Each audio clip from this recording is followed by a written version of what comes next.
আর্জেন্টিনার ক্লাবের কাছে দল হারলো 2 লেগেই, আর তাতে এলো বরখাস্তের ডাক। শেষ পর্যন্ত এক ম্যাচে 8 গোল দিয়েও পেলেন না রক্ষা। জাতীয় দলে আর্জেন্টিনার কাছে হেরে বরখাস্ত হন ব্রাজিলিয়ান কোচ।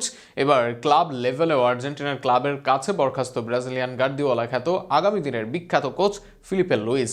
আর্জেন্টিনার ক্লাবের কাছে হেরে লুইসের বরখাস্ত হওয়া নিয়ে থাকছে প্রতিবেদন। গত আসরে দল পেল মোট 3 শিরোপা।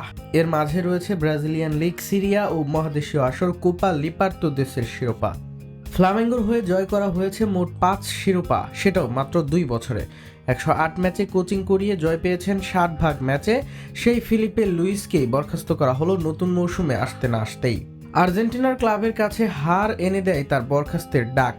মহাদেশীয় আসরের 2 সেরার লড়াইয়ে আর্জেন্টিনার ক্লাব লানুসের বিপক্ষে মাঠে নামে ফ্লামেঙ্গো। সেখানে অ্যাওয়ে ম্যাচে হার দিয়ে শুরু করে তারা, এরপর ঘরের মাঠেও এসে হেরে যায় আর্জেন্টিনার ক্লাবটির কাছে। ঘরের মাঠে 3-2 গোলে হেরে যায় শিরোপা হাতছাড়া দল, হেরে যায় 2 লেগ মিলিয়ে 4-2 গোলে।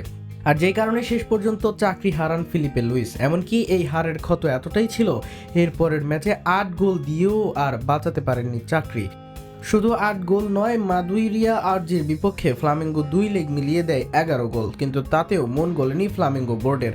বরখাস্ত করা হয় তাদের গত আসরের একের পর এক সাফল্য এনে দেওয়া লুইসকে।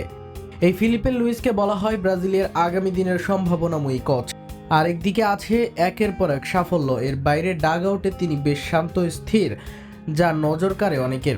যে কারণে ব্রাজিলের কোচ হবার আলোচনায়ও ছিলেন তিনি। এমনকি এর আগে অনেক ইউরোপের ক্লাব থেকেও আসে প্রস্তাব, তবে সব প্রস্তাব ফিরিয়ে দেন লুইস, জানান থেকে যাবেন ফ্লামেঙ্গোতে।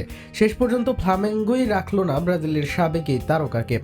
এর আগে জাতীয় দলে আর্জেন্টিনার কাছে হারের পর প্রভাব, যেখানে বিশ্বকাপ বাছাই পর্বের ম্যাচে আর্জেন্টিনার কাছে 4-1 গোলে হারের পর বরখাস্ত হন ব্রাজিলের সাবেক কোচ ডরিভাল জুনিয়র। ডরিভালের চেয়ে অনেক সাফল্যমণ্ডিত থাকার পরেও রক্ষা হয় লুইসের। তিনিও ডাগ আউট ছাড়লে আর্জেন্টাইন লানুসের কাছে হারের ক্ষত নিয়েই। আর্জেন্টিনা এখন শুধু ব্রাজিলকে পরাস্ত করে না, ব্রাজিলিয়ান কোচদেরও চাকরি কেড়ে নিচ্ছে নিজেদের পারফরমেন্স দিয়ে। আর সেখানে তাদের পারফরমেন্সে যে রক্ষা পায় না হেভিওয়েটরাও, সেটাও আরেকবার হলো প্রমাণিত।